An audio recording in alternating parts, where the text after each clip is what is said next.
இந்திய விமானங்களின் மீது சைபர் அட்டாக் நடத்தப்பட்டதா? எதற்காக நடத்தப்பட்டது? எங்கிருந்து யார் செய்தது? ஜிபிஎஸ் ஸ்பூஃபிங் என்றால் என்ன? இதன் தாக்கம் எப்படி இருக்கும்? பயங்கரவாதிகளின் கையில் சைபர் அட்டாக் ஆதிக்கம். உலகமே இனி விழிப்பாக இருக்க வேண்டிய கட்டாயத்துக்கு தள்ளப்பட்டுள்ளது. குறிப்பாக இந்தியா போன்ற வளர்ந்து வரும் நாடுகள் ஜாக்கிரதையாக இருக்க வேண்டிய நிலை ஏற்பட்டுள்ளது. காரணம் சைபர் அட்டாக். இது இன்று பயங்கரவாதிகளின் ஆயுதமாக மாறிக்கொண்டிருக்கிறது. எதிரிகளை பழிவாங்குவதற்கு நாடுகள் பயன்படுத்தி கொண்டிருந்தது மாறி தற்போது ஹமாஸ் போன்ற பயங்கரவாதிகள் பயன்படுத்தி வருவது வருத்தம் அளிக்கும் செய்தியாக இருக்கிறது.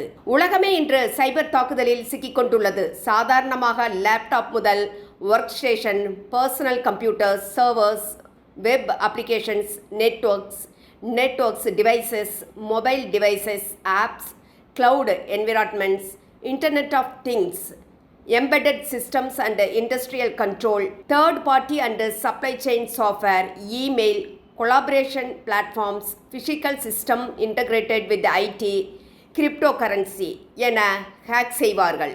இதன் மூலம் இதில் இருக்கும் டேட்டாக்களை இழக்க நேரிடும் அல்லது திருடி விடுவார்கள். சாஃப்ட்வேர்கள் திருடப்படும். இது தற்போது சாதாரண விஷயமாக இருக்கிறது. ஆனால் பறந்து கொண்டு இருக்கும் விமானத்தின் மீது சைபர் அட்டாக் என்றால் எப்படி இருக்கும்? தொழில்நுட்பம் ஒரு பக்கம் வளர்ந்து வருகிறது என்று பெருமை கொள்ள முடியவில்லை. தற்போது சேட்டிலைட்டை ஊடுருவி விமானங்களின் மீது தாக்குதல் நடத்தி இருப்பது அதிர்ச்சியை ஏற்படுத்தி உள்ளது. இப்படி நடந்ததுதான் டெல்லி இந்திரா காந்தி சர்வதேச விமான நிலையத்தில் ஏற்பட்ட குழப்பங்கள். 400க்கும் மேற்பட்ட விமானங்கள் தாமதம், திசை திருப்பப்பட்டன அல்லது ரத்து செய்யப்பட்டன. 110 கிலோமீட்டர் சுற்றளவில் பைலட்டுகள் தவறான ஜிபிஎஸ் சிக்னல்கள் பற்றிய புகார்கள் அளித்தனர்.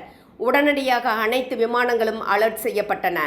சாதாரண நாளில் நேவிகேஷன் இன்டெகிரிட்டி கேட்டகரி 37 கிலோமீட்டர் தொலைவில் நம்பகத்தன்மைக்கான சிக்னல் காட்டும். இதை வைத்துதான் தரை இறங்குவார்கள். ஆனால் சம்பவம் நடந்தன்று 0வாக காட்டியுள்ளது. இது முழுமையான துல்லிய இழப்பை குறிக்கிறது. நம்பகத்தன்மை இல்லை என்று காட்டியுள்ளது. இதனால் பைலட்டுகளுக்கு சந்தேகம் ஏற்பட்டது. இந்த நிலையில் இந்திய விமானங்களின் மீது சைபர் அட்டாக் செய்யப்பட்டு இருப்பது தற்போது தெரிய வந்துள்ளது. ஏர் டிராபிக் கண்ட்ரோல் என்பது பறக்கும் விமானம் மற்றும் தரையில் இருக்கும் அலுவலகத்துடன் தொடர்பு கொள்வதாகும். காரில் ஜிபிஎஸ் பயன்படுத்தி நாம் பயணிக்கிறோம். அப்போது தவறான ரூட் காட்டினால் யாரிடமாவது கேட்டு அறிந்து கொள்ளலாம். ஆனால் வானத்தில் பறக்கும் போது தவறாக காட்டினால் என்ன செய்வது? அதுதான் நடந்திருக்கிறது. அதற்கு என்ன காரணம் என்று பார்க்கலாம். வானத்தில் பறக்கும் இந்திய விமானத்திற்கு நமது சேட்டலைட்டில் இருந்து சிக்னல் கிடைக்கிறது. இந்த சிக்னலை வேறு சேட்டலைட் மூலம் திசை திருப்புவது, அதாவது ஸ்ட்ராங்கான சிக்னல் அனுப்பி தவறான டேட்டா காட்டுவதாகும். அப்போது இது தவறான ரூட்டை காண்பிக்கும். இதை நம்பி சென்றால் அட்டாக் செய்பவர்களின் இலக்கிற்கு விமானம் திருப்பப்படும்.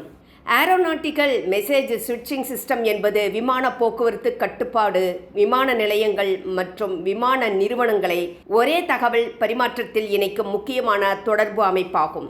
இதுவும் செயலிழந்து உள்ளது அன்று. இதனால் விமான நிலையத்தில் பணியாளர்கள் தங்களது கைகளால் தகவல்களை பரிமாறி விமானங்களை இறக்குவதில் தாமதம் ஏற்பட்டது. இதனால் புறப்பட வேண்டிய அனைத்து விமானங்களும் ரத்து செய்யப்பட்டன. தற்போது வெளியாகி இருக்கும் தகவலின்படி இந்த சைபர் அட்டாக்கை ஹமாஸ் பயங்கரவாதிகள் செய்து இருக்கலாம். பின்னணியில் பாகிஸ்தான், துருக்கி, எகிப்து இருக்கலாம் என்று நம்பப்படுகிறது. இதுதான் ஜிபிஎஸ் ஸ்பூஃபிங் என்று கூறப்படுகிறது. இப்படி வழிமாற்றம் செய்யப்பட்டால் டெல்லி செல்ல வேண்டிய விமானம் பாகிஸ்தான் பஞ்சாபுக்கு திசை திருப்பப்படலாம். அல்லது இந்தியாவில் இருக்கும் பஞ்சாப் செல்ல வேண்டிய விமானம் பாகிஸ்தானின் லாகூருக்கு திருப்பப்படலாம். அதாவது சிம்பிளாக சொல்ல வேண்டுமானால் சைபர் ஹைஜாக் என்று கூறலாம். பீகாரில் தேர்தல் நடந்த நவம்பர் 6ஆம் தேதி இந்த சம்பவம் நடந்தது. அதாவது டெல்லியில் இருந்து பீகாருக்கு தலைவர்கள் வரலாம், அவர்களை கடத்தலாம் என்ற நோக்கத்தில் செய்யப்பட்டு இருக்கலாம் என்று கூறப்படுகிறது. இதனால் தான் உடனடியாக அனைத்து விமானங்களும் ரத்து செய்யப்பட்டன. இதை கவனிக்காமல் விட்டு இருந்தால் இந்திய பயணிகள் விமானம் தவறான வழிகாட்டுதல் காரணமாக லாகூரில் கூட இறங்கி இருக்கலாம். தற்போது பாகிஸ்தானில் ஆட்சி மாற்றம் ஏற்படுகிறது. இனி மக்களாட்சி கிடையாது, இராணுவ ஆட்சி தான். அசிமுனீர் தான் முப்படைகளுக்கும் தலைவர். நீதிமன்ற அதிகாரமும் அவர் கையில் தான் இருக்கும். உளவு அமைப்பான ISI தலைவரும் அவர்தான். அவர் வைத்ததுதான் சட்டம். பாகிஸ்தானின் இராணுவத்துக்கும் பயங்கரவாதிகளுக்கும் காலம் காலமாக தொடர்பு இருக்கிறது. எனவே உலக நாடுகள் ஜாக்கிரதையாகத்தான் இருக்க வேண்டும். இந்தியா மிகவும் ஜாக்கிரதையாக இருக்க வேண்டிய தருணத்தில் இருக்கிறது. ஜிபிஎஸ் ஸ்பூஃபிங் என்பது ஒரு சைபர் அட்டாக் ஆகும். இந்த தாக்குதலால் பொய்யான ஜிபிஎஸ் அலை சிக்னல்களை அனுப்பி உண்மையான செயற்கைக்கோள் சிக்னல்களை குழப்பமடைய செய்வதாகும். இதன் விளைவாக விமானங்கள், கப்பல்கள் அல்லது பிற ஜிபிஎஸ் சார்ந்த கருவிகள் தங்களின் சரியான இடம், வேகம் அல்லது நேரம் ஆகியவற்றை தவறாக காட்டுகின்றன. இத்தகைய தொழில்நுட்பம் பொதுவாக போர் பிரதேசங்களில் இராணுவங்கள் பயன்படுத்தும் ஒரு சாட்டிலைட்டுகளை முடக்குவதற்கான நடவடிக்கையாகும். ஆபரேஷன் சிந்தூர் நடவடிக்கையின் போது கடுமையான எல்லை மோதல் நடந்தது. இந்தியா பாகிஸ்தானின் சீன ஆதரவு பெற்ற வான்வழி பாதுகாப்பு அமைப்புகளை குழப்பும் நோக்கில் GPS ஜாமிங் செய்தது. இதன் மூலம் இந்தியா பாகிஸ்தான் மற்றும் பாகிஸ்தான் ஆக்கிரமிப்பு காஷ்மீர் பகுதிகளில் உள்ள பயங்கரவாத அமைப்புகளை துல்லியமாக தாக்கி அளித்தது. தற்போது பாகிஸ்தான் எல்லைகளில் GPS ஜாமிங் நடந்து வருகிறது. சமீபத்தில் எகிப்து விமானப்படையின் விமானம் ஒன்று பாட்னாவில் சுமார் 99,000 அடி உயரத்தில் பறந்து கொண்டு இருப்பது ரேடாரில் கண்டுபிடிக்கப்பட்டுள்ளது. GPS ஸ்பூஃபிங் தாக்கம் வட இந்தியாவின் பிற விமான நிலையங்களிலும் உணரப்பட்டது. இதே போன்றுதான் சீன அரசின் ஆதரவு பெற்ற ரெட் எக்கோ மும்பையில் 2020 மின்சாரத்தை முடக்கியது. சீன அரசின் ஆதரவு பெற்ற ரெட் எக்கோ என்ற சைபர் தாக்குதல் இந்தியாவின் மின்சார அமைப்பை குறிவைத்ததாக மத்திய அரசு அப்போது தெரிவித்திருந்தது. 2020 அக்டோபர் 12 அன்று காலை 10 மணி அளவில் மும்பை நகரம் முழுவதும் பெரிய அளவில் மின்சாரம் துண்டிக்கப்பட்டது. இதனால் நகரமே 2 மணி நேரம் தற்காலிகமாக முடங்கியது. இதற்கு பின்னால் வெளிநாட்டு சைபர் தாக்குதல் இருக்கலாம் என்று சந்தேகம் எழுந்தது. தேசிய முக்கிய தகவல் கட்டமைப்பு பாதுகாப்பு மையம் இந்தியாவின் முக்கிய துறைகளில் சைபர் பாதுகாப்பை கவனிக்கும் அமைப்பு 2021 பிப்ரவரி 12 அன்று அதிகாரப்பூர்வமாக எச்சரிக்கை விடுத்தது. அதில் சீன அரசின் ஆதரவு பெற்ற ரெட் எக்கோ எனப்படும் சைபர் குழு மண்டல மின்சார கட்டுப்பாட்டு மையங்கள் மற்றும் மாநில மின்சார கட்டுப்பாட்டு மையங்கள் ஆகியவற்றை குறிவைத்து வருகிறது என்று குறிப்பிடப்பட்டு இருந்தது. இந்த எச்சரிக்கை இந்தியா மற்றும் சீன எல்லை பிரச்சினை காரணமாக இரு நாடுகளுக்கும் இடையிலான பதற்றம் அதிகரித்துள்ள நேரத்தில் வெளியாகியிருந்தது. இதையடுத்து இந்தியா தனது மின்சார மைய பாதுகாப்பை பலப்படுத்துவதற்காக கூடுதல் சைபர் பாதுகாப்பு பரிசோதனைகள், நெட்வொர்க் மேம்பாடுகள் மற்றும் இராணுவ நிலை எச்சரிக்கை நடவடிக்கைகளை மேற்கொண்டது. சீனாவுடன் ஏற்பட்ட எல்லை மோதல்களும் மும்பை மின்தடை சம்பவமும் தொடர்புடையதாக இருக்கலாம் என்று நியூயார்க் டைம்ஸ் செய்தி வெளியிட்டிருந்தது. நியூயார்க் டைம்ஸ் வெளியிட்ட ஒரு செய்தியில் அமெரிக்காவின் ரெக்கார்டட் ஃபியூச்சர் என்ற சைபர் பாதுகாப்பு ஆய்வு நிறுவனத்தின் அறிக்கையை மேற்கோள் காட்டி சீனாவுடன் நடந்த எல்லை மோதல்களும் மும்பை நகரில் ஏற்பட்ட மின்தடை சம்பவமும் ஒரே சாத்தியமான தொடர்பில் இருக்கலாம் என்று தெரிவித்திருந்தது.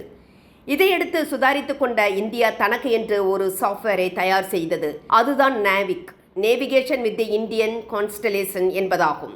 நேவிக் என்றால் என்ன என்று பார்க்கலாம். நேவிக் என்பது இந்திய விண்வெளி ஆராய்ச்சி நிறுவனம் உருவாக்கிய செயற்கைக்கோள் வழிகாட்டி அமைப்பாகும். இதன் மூலம் விமானங்கள், கப்பல்கள் தங்களது சரியான பாதையை அறிய முடியும். இது இந்தியாவையும் அதற்கு வெளியே 1500 கிலோமீட்டர் வரை உள்ள பகுதிகளையும் உள்ளடக்கியது. நேவிக் அமைப்பு அமெரிக்காவின் GPS போலவே செயல்படுகிறது. GPS அமெரிக்காவின் தயாரிப்பு, நேவிக் இந்தியாவின் தயாரிப்பு. நேவிக் 7 செயற்கைக்கோள்களால் ஆனது. நேவிக் வழங்கும் துல்லியம் 5 மீட்டர், ஆனால் GPS வழங்கும் துல்லியம் சுமார் 15 முதல் 20 மீட்டர். தற்போது இதற்கான சிப்கள் இந்தியாவில் தயாரிக்கப்படுகிறது. இந்தியாவில் மட்டும் இந்த நேவிக் பயன்படுத்தப்படுகிறது. விரைவில் ககன் சேட்டலைட்டுடன் இது இணைக்கப்படும். தற்போது இந்திய விமானங்கள் அனைத்தும் GPS பயன்படுத்துகின்றன. சிக்னல் இழப்பு சம்பவங்கள் எவ்வளவு என்று பார்க்கலாம். இன்டர்நேஷனல் ஏர் டிரான்ஸ்போர்ட் அசோசியேஷன் வெளியிட்ட தரவின்படி 2021 முதல் 2024 வரை GPS சிக்னல் இழப்பு சம்பவங்கள் 220% அதிகரித்துள்ளன. அதிகப்படியான GPS பிரச்சனைகள் பதிவான இடங்கள் மேற்கு ரஷ்யா, வடக்கு ஈராக். மேலும் இந்தியா, பாகிஸ்தான் மற்றும் மியான்மர் எல்லைப்பகுதிகளும் இத்தகைய GPS தாக்குதல்களுக்கு மிகவும் பாதிக்கப்படக்கூடிய பகுதிகளாக குறிப்பிடப்பட்டுள்ளன. நண்பர்களே, தொழில்நுட்பம் எந்த அளவிற்கு நமக்கு நன்மைகளை வழங்குகிறதோ அந்த அளவிற்கு தீமைகளையும் வழங்குகிறது. தற்போது வீட்டுக்கு வீடு 4-5 மொபைல் போன்கள், லேப்டாப்புகள் என்று வைத்திருக்கிறோம். இவற்றின் வழியாக நாம் பயன்படுத்தும் GPS, WhatsApp, Insta, Facebook, Google, Microsoft என்று அனைத்தும் அமெரிக்காவின் சாஃப்ட்வேர்கள். நமது தகவல்கள் அனைத்தும் அமெரிக்காவில் இருக்கும் சர்வரில் சேமிக்கப்படுகிறது. நமக்கு என்று ஜோஹோ நிறுவனம் தயாரித்திருக்கும் சாஃப்ட்வேர்கள் இருக்கின்றன. எனவே நாம் அனைவரும் கவனத்துடன் செயல்பட வேண்டிய தருணத்தில் இருக்கிறோம். பொறுப்பு என்பது அரசுக்கு மட்டுமில்லை, தனிநபர்களுக்கும் உண்டு என்பதை உணர வேண்டும். நண்பர்களே, உங்களது கருத்துக்களை எங்களுடன் பகிரவும். உங்களது ஆதரவு எங்களுக்கு மிகப்பெரிய ஊக்கமாக இருக்கும். நன்றி.